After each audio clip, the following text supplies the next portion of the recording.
Eh bien bonjour à toutes et à tous, ici The Marvelman. Aujourd'hui on se retrouve pour ce 80e récap de Marvel News, donc je fais le récap de toutes les news Marvel qu'on a à la semaine, c'est parti. On va commencer avec Daredevil Born Again, alors déjà, on a une vidéo making of de la saison 3, je trouve assez stylé. Aussi la production a été arrêtée un jour à New York, car il devait accéder à un endroit où il y avait des scénaristes en grève. D'ailleurs dans cet article de Deadline, qui est une des sources les plus fiables possibles, ils redisent encore une fois évidemment que la série est un revival et une nouvelle saison, puisque c'est le cas en l'occurrence, et pas un reboot. Ensuite les acteurs en parlent un petit peu, Vincent D'Onofrio a dit lui que son combat préféré de la série c'était celui contre le russe où il lui écrase la tête. Il a aussi dit que le casting en général était très content de la progression du tournage et qu'il travaille dur pour faire du bien aux fans. Charlie Cox lui a dit qu'il avait beaucoup aimé travailler avec Tom Holland et que ce serait super de repartager l'écran avec lui. Lui, son combat préféré en tout cas, qu'il a aimé faire, c'est celui de la prison de la saison 3, c'est vrai que c'était masterclass quand même. D'ailleurs, il a aussi dit qu'il travaillait de nouveau avec Joe Strecce, avec qui il avait fait des scènes d'action dans les anciennes saisons, et qui lui a montré une nouvelle technologie apparemment adaptative qui était pas disponible pendant les premières saisons. Donc bon, ce serait cool. Et aussi à part ça, on a un peu Kristen Ritter, donc Jessica Jones, qui semble encore une fois teaser à son retour. D'ailleurs, elle était à la grève des scénaristes avec un des scénaristes de Jessica Jones et une actrice de la série. Ensuite, en vite fait aussi par rapport à Echo, rumeur que malgré tous les changements qu'il y a eu, et surtout le raccourcissement de la série, toutes les références à Netflix, enfin les séries d'Ardeville, soient évidemment restées. Assez cool. Ensuite, le cas ici par rapport à un Hawkeye saison 2, entre guillemets, c'est Hailey Steinfeld, donc Kate Bishop, qui a dit qu'elle aimerait retrouver Yelena, parce qu'elle avait trouvé ça assez drôle et tout. Bon, je pense que ça arrivera dans le futur. Ensuite, par rapport à Black Panther 3, c'est l'actrice de Shuri qui a dit qu'elle faisait une grosse pause et le réalisateur évidemment aussi. En même temps, la production du 2 a été compliquée et que donc faudra attendre avant de mettre en place la suite. Mais aussi qu'elle comptait s'inspirer encore plus des comics actuels de Shuri. Ensuite, par rapport à Ironheart, c'est l'acteur Anthony Ramos donc, qui va jouer The Hood, qui dit qu'il a trouvé son rôle cool, qu'il s'est amusé, et aussi que c'était le seul rôle où il était en lice pour Marvel en général. On a aussi Angie White qui a été finalement officialisé au casting, il y avait déjà eu des rumeurs dessus, a priori pour la mère de Riri Williams. Ensuite, quelques rumeurs. Déjà qu'on voit Mephisto dans un costume mécanisé brillant, donc une armure. Pas sûr de l'idée. Rumeur aussi qu'on voit Happy Hogan. Bon, ce serait sympa. Aussi que l'actrice Regan Alia joue bien Zelma. Je rappelle qu'elle est une plus ou moins apprentie sorcière. Qu'elle aura un look assez comics accurate et qu'on voit d'abord sa mère dans la série. Mais qu'évidemment, malgré les connexions avec Strange, Strange n'apparaisse pas. Ensuite, par rapport à Captain America Brave New World. En effet, je pense que ça vous l'avez tous vu. Photo de Harrison Ford et Anthony Mackie avec le nouveau titre du film. On savait que ça allait changer. D'ailleurs, sur la photo, on peut voir qu'il y a le costume de Sam, le premier, dans une espèce de caméra. D'ailleurs, un nouveau nom, personnellement, que je n'aime pas vraiment. Je préférais large New World Order. Mais bon, après, ça c'est personnel. D'ailleurs, encore une fois, un rumeur que le titre là, du film a bien failli être World War Hulk. Et que ce sera ça, en fait, la suite plus ou moins de Captain America 4 et que c'est déjà en développement. Mais bon, ça, il y avait déjà des rumeurs dessus. Aussi, apparemment, les scénaristes ont changé. Désormais, c'est Malcolm Spellman et Julius Ona, donc c'est pas le même qu'avant. Rumeur aussi donc que Seth Rollins joue bien Cobra et que d'ailleurs il aurait fini son tournage. Des rumeurs que le tournage se finisse ce mois-ci. Aussi qu'apparemment la durée du film serait plus ou moins de 2h02 minutes, bon ça on verra. Et aussi un leaker plus ou moins sous-entendu, en tout cas théorisé, que Spider-Man pourrait éventuellement apparaître dans le film, car il y a le cascadeur de Tom Holland qui, après bon c'est un peu léger comme truc. Ensuite par rapport à Thunderbolt, on a un producteur qui a dit que ça devrait filmer cet été dans l'Utah, donc un état américain. Ils veulent tourner donc dans des endroits réels vu que ça va être assez ancré. Et ils trouvent l'endroit idéal, pas trop touché par le reste du monde. Aussi, on a la coordinatrice des cascades des Gardiens de la Galaxie 3 qui va s'occuper du film, et qui d'ailleurs était la doubleuse de Scarlett Johansson pour les cascades. Et aussi, on a l'actrice de Valentina qui a dit que le film serait très axé sur les personnages. Aussi, je case ici par rapport à un éventuel Agent of Atlas, donc c'est une équipe dans les comics. Il y a eu pas mal de rumeurs, mais extrêmement peu fiables, qui ont circulé, donc pour l'instant aucune crédibilité. On a la chanteuse K-pop Jennie Kim, qui a elle-même dit que non, elle n'était en aucun projet de ce genre. Ensuite, par rapport à Guardians de la Galaxie Volume 3, le film a donc dépassé les 805 millions de dollars au box-office. Franchement, pas mal. Et James Gunn a dit aussi que vu que le film marche pas très bien en ce moment, ça ne sortira pas en VOD pour l'instant. Et aussi, on a eu quelques évidemment photos, vidéos de tournage.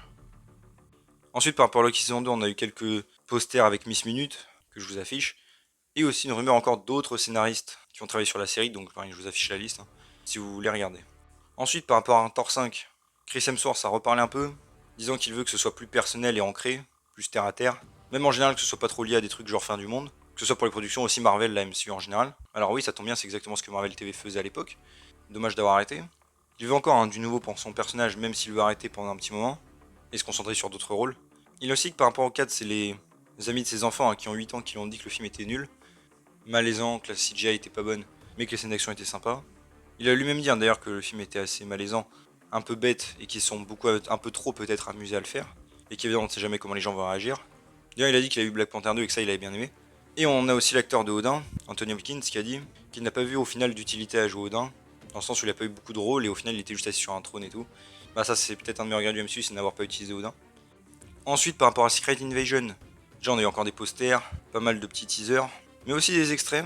Par exemple on a une espèce de site où il fallait décrypter une image pour rentrer un mot de passe et avoir accès aux 5 premières minutes de l'épisode 1. Franchement ça c'est sympathique, ça rappelle beaucoup d'ailleurs la promo de The Batman. Un autre clip aussi avec Maria Hill et Nick Fury. Aussi on aurait apparemment la durée d'épisode 1 et 2 que je vous affiche. Samuel Jackson a redit pour lui le pouvoir de Nick Fury, c'est la persuasion, c'est pas complètement faux. Ensuite le scénariste a parlé un petit peu en redisant que la série était un film de 6 heures, et Marvel a continué avec leur événement en 6 épisodes. Bon, je rigole avec ça, mais pour moi c'était le principal défaut des dernières séries justement, c'était que c'était beaucoup trop rushé, et que ça avait plus l'air d'un film rallongé qu'autre chose. Mais bon, c'est pas très grave. Et que du coup, ça ne signifie pas qu'il n'y aura pas de suite. Même si apparemment l'histoire sera assez complète à la fin, mais qu'on se dira Nick Fury est vivant, il peut toujours se battre, certains persos seront plus là, d'autres oui, donc en gros une saison 2 est possible. On verra évidemment. Aussi par rapport à The Marvels, on a eu quelques figurines qui montrent un peu plus le look des personnages évidemment, et aussi que Monica Rambeau encore une fois s'appellera bien Photon même si ça on le savait. Par rapport à Agatha Coven of Chaos, encore quelques rumeurs. Déjà que ce soit une adaptation libre de Witch Road, et qu'en fait Witch Road soit justement dans Agatha et pas dans un autre projet. Avec donc Billy qui libère Agatha au début, ou alors c'est Wanda avec sa pseudo-mort dans Doctor Strange 2. Puis en gros Billy demande de l'aide à Agatha pour entrer dans la route des sorcières, où les souhaits et désirs peuvent se réaliser. Sauf qu'évidemment il faudra une série de tests dangereux pour y accéder, et en même temps ils seront poursuivis par le couvent de sorcières. Rumeur aussi d'ailleurs que Billy est une espèce de livre de magie un peu pour les nuls, mais qu'on voit quand même un début de son potentiel. D'ailleurs l'acteur a dit aussi lui, qu'il stressait beaucoup quand Patty Lupin parlait dans les interviews, elle donnait pas mal de détails. Rumeur aussi qu'on voit donc des sorcières sur des balais volants. Rumeur encore une fois que a priori Wanda on ne la voit pas dans la série pour l'instant en tout cas. Et à part ça on a appris que le costume designer était le même que WandaVision et les directeurs d'art les mêmes que Loki. Ensuite je le cas ici par rapport à Scarlet Witch en général, c'est Elizabeth Olsen qui a redit qu'encore une fois ça ne lui manque absolument pas de jouer Wanda et que ça fait 10 ans qu'elle la joue. Et qu'elle est fière de WandaVision et de ce qu'ils ont fait mais qu'elle veut jouer d'autres personnages. Ensuite par rapport à What If saison 2, rumeur mais qui est assez logique, qu'on ait quelques mises à jour à la Comic Con mais que finalement ça sort toujours pas cette année. Par rapport à Marvel Zombie aussi, je rappelle un série animé qui sera TVMA donc moins 18. Un leaker dit qu'il faudra vraiment pas montrer ça aux enfants donc a priori ce sera vraiment violent pour le coup.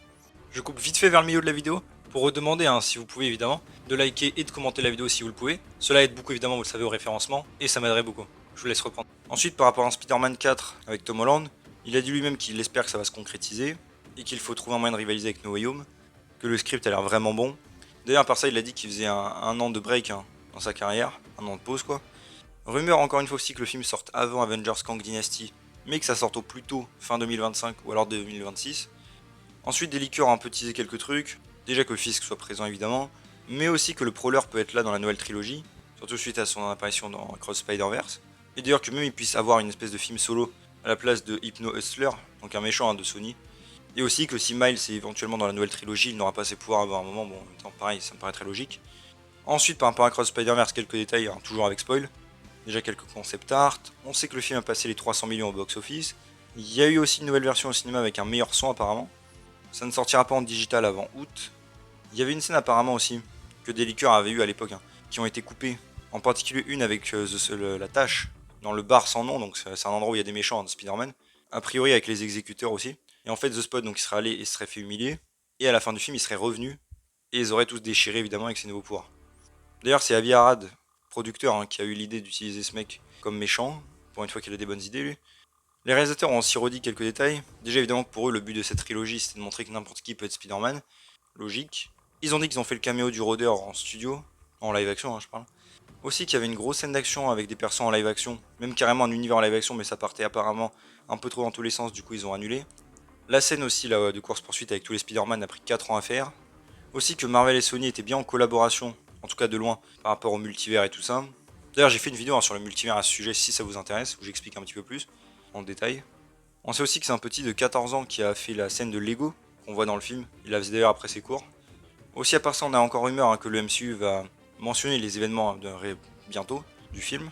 Aussi rumeur, je précise bien que là c'est une rumeur, que le rôdeur qu'on a vu en live action dans ce film était bien celui du MCU, pas un variant. Après on verra. Tom Holland a lui aussi dit d'ailleurs qu'il serait honoré d'amener Miles en live action, s'il y a besoin. Aussi on a quelques infos en plus, déjà que Spider-Woman ne porte pas de masque car elle n'a rien à cacher. L'acteur de Spider-Punk pense qu'en effet il y a eu un truc romantique entre lui et Gwen, mais qu'à part ça ils sont très amis. Aussi c'était l'idée du réalisateur, que dans le premier film elle joue de la batterie pendant son introduction. Aussi que par rapport à Miguel O'Hara, Au début, il paraissait vraiment trop méchant pour le coup, et c'est pour ça qu'ils lui ont mis sa backstory dans ce film-là, alors qu'on l'a pas trop comme un ennemi. Ensuite, par rapport à Beyond the Spider-Verse, donc la suite, le réalisateur ne sait pas si la date du 29 mars 2024 sera respectée. D'ailleurs, Sony a enlevé les dates sur Twitter. Un leaker a sous-entendu d'ailleurs que c'était 2025. Il a dit d'ailleurs le réalisateur qu'il y avait encore du travail mais que ça avance. Aussi que la durée du film sera en fonction de l'histoire, pas forcément plus longue que le précédent. Aussi que ce sera leur dernier film Spider-Verse et que ce sera la fin de l'histoire de Miles, pas de quatrième film. Aussi, Hailey Steinfeld a dit qu'elle n'avait pour l'instant enregistré aucune ligne en Gwen Stacy dans ce film-là, alors que là ça faisait 4 ans qu'elle faisait un Cross Spider-Verse. Aussi d'ailleurs qu'elle voulait jouer évidemment Gwen Stacy en live action. Rumeur aussi qu'on voit d'autres Gwen Stacy, en tout cas des variants. Aussi les réalisateurs ont redit qu'on y verrait beaucoup Miles en prowler. Et aussi qu'on irait plus dans des univers live action. Que les scènes aussi avec le prowler et Andrew Garfield incrustés en animé. C'était des tests pour eux aussi pour voir comment ça rend. Mais évidemment, quand les animés iront dans des univers live action, ils resteront animés a priori. Aussi à part ça, on a une première image pour le court métrage sur Miles Morales. En gros, il a une crise d'angoisse qui se manifeste par une silhouette sombre représentant son alter ego, ainsi qu'une infestation imaginaire d'araignées dans sa chambre. Aussi par rapport à Miles Morales, le film j'imagine en live action, c'est le doubleur d'Across Spider-Verse qui a dit qu'il avait perdu du poids justement dans l'espoir de le jouer. Après vu qu'il a quasiment 30 ans, bon, peut-être serait mieux qu'il joue une autre version de Miles Morales, plus vieille peut-être. Ensuite je case ici parce que c'était par rapport justement à une discussion d'Across Spider-Verse, c'est un éventuel crossover avec Doctor Who et le MCU. Oui vous avez bien entendu, je pense à connaisse Doctor Who. Et ben Liquor a dit que c'était tout à fait possible que ça arrive, même plus ou moins teasé. Alors évidemment ce serait assez ambitieux, cependant je rappelle que c'est tout à fait possible puisque c'est dans le même multivers que Marvel Doctor Who.